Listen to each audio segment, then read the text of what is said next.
नमस्कार। ईशान टाइम्स में आपका स्वागत है। ईशान टाइम्स यूट्यूब चैनल्स और ईशान टाइम्स पेज पर और साथ साथ हमारे ईशान टाइम्स समाचार समूह में सभी को मैं आपकी अभिनंदन करता हूं, अपने दर्शकों का।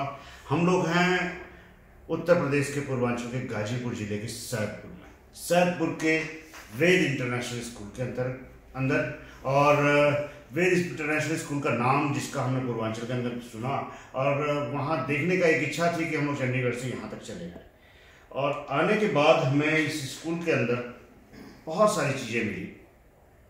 ई क्लासेस और बेस्ट टीचर्स, अच्छे स्टूडेंट्स, अच्छी लैब्स, सब कुछ हमने देखा और हमें इससे स्कूल से परिचित कराया स्कूल के चेयरमैन अनिल कुमार श्रीवास्तव जी ने। आप मेरे साथ हैं, आपका स्वागत है ईशान टाइम्स में। थैंक यू जी।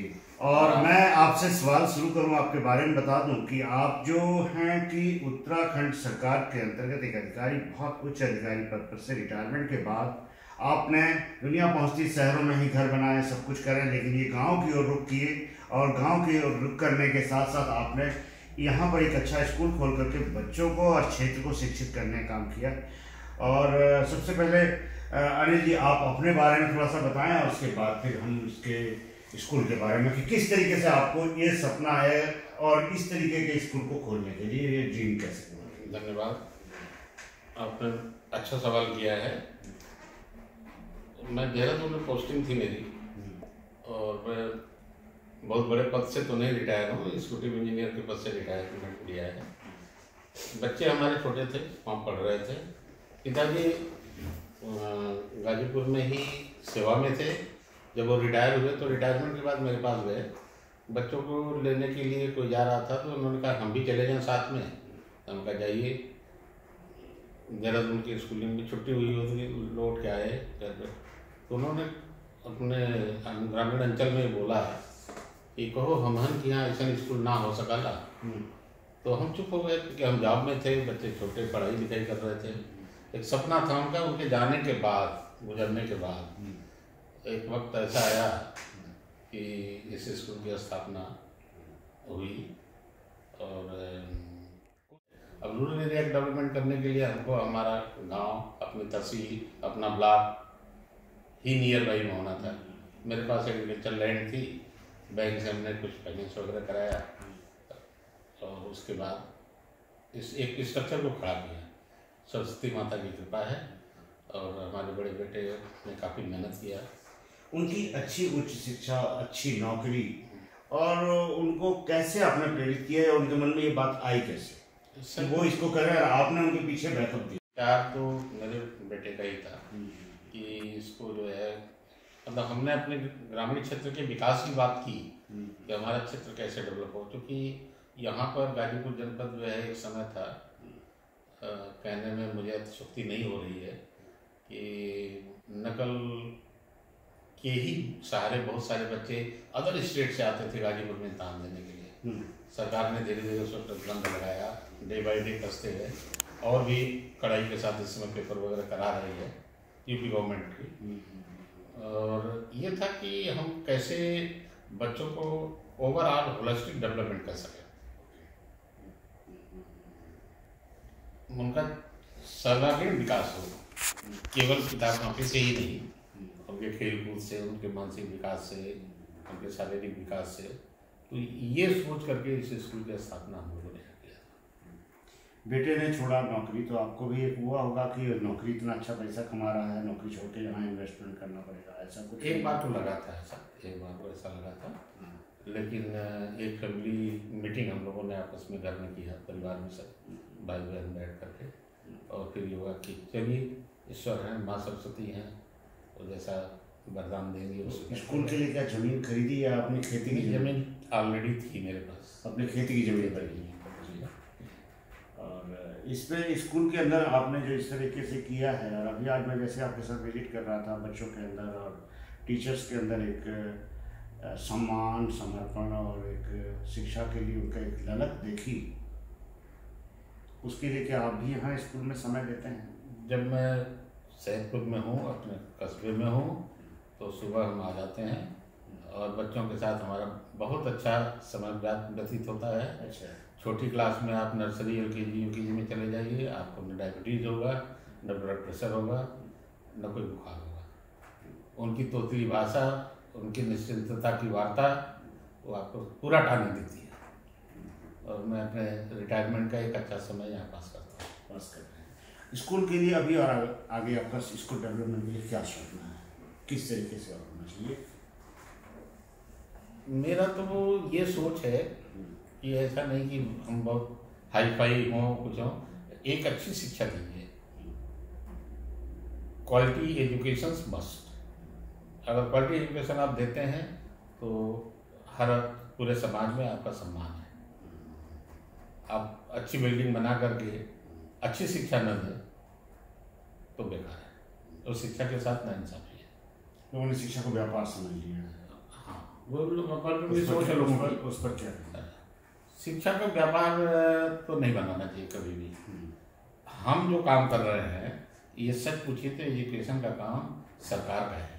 हाँ। न कि ये मेरा काम है। आज सरकार कहीं बहुत सफल नहीं हो पा रही है, तभी ये सारे प्राइवेट स्कूल खुल रहे हैं। मॉडल स्कूल्स जैसे दिल्ली के अंदर कुछ खुले हैं, हरियाणा सरकार भी उस वक्त कर रही है। क्या यहाँ मॉडल स्कूल्स की स्कूलिंग की पढ़ाई की व्यवस्था सरकार ने की है या नहीं? नहीं, यहाँ ऐसा कुछ नहीं है। ऐसा कुछ नहीं है। और सबसे बड़ी चीज़ है ना कि ये CBSE पैटर्न पे जो हम लोग काम करते हैं, गवर्नमेंट से कोई भी 1 रुपया हमको नहीं मिलता है।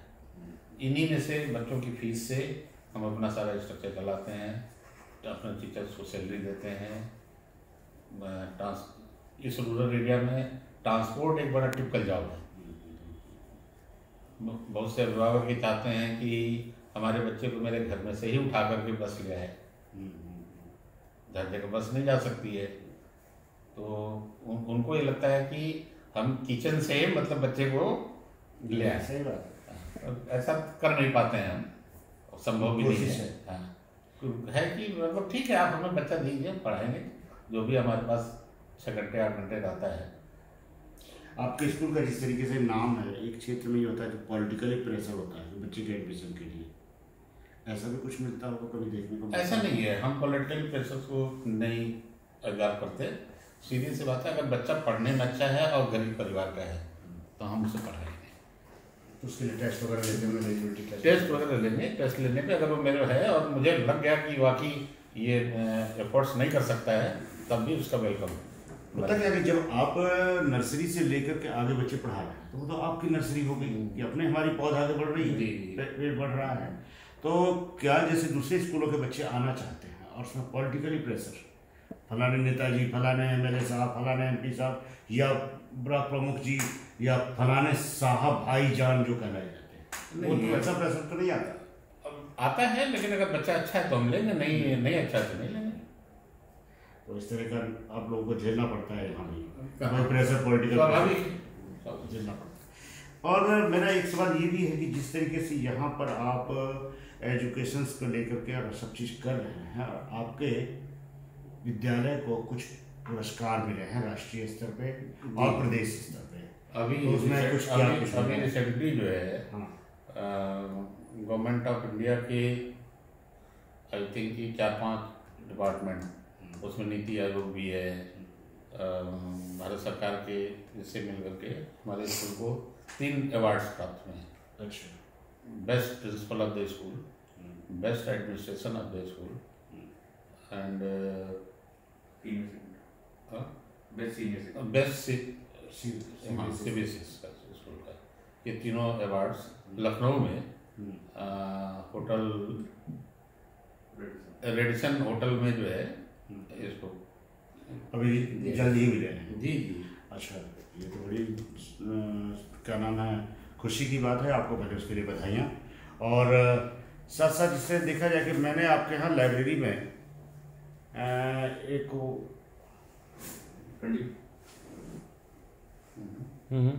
आपके लाइब्रेरी में एक चीज़ थी कि वहाँ पे वैदिक कुछ जैसे रामायण है या और ग्रंथ, धार्मिक ग्रंथ भी देखे हमने। तो क्या इस तरीके के बच्चों को देते हैं कुछ एजुकेशन?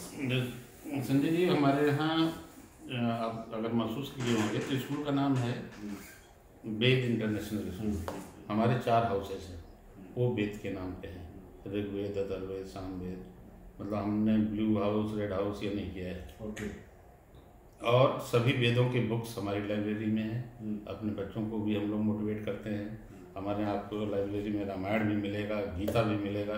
धार्मिक पुस्तक की एक रैक हमारी अलग है, जिसको हम उसको मैनेज करते हैं।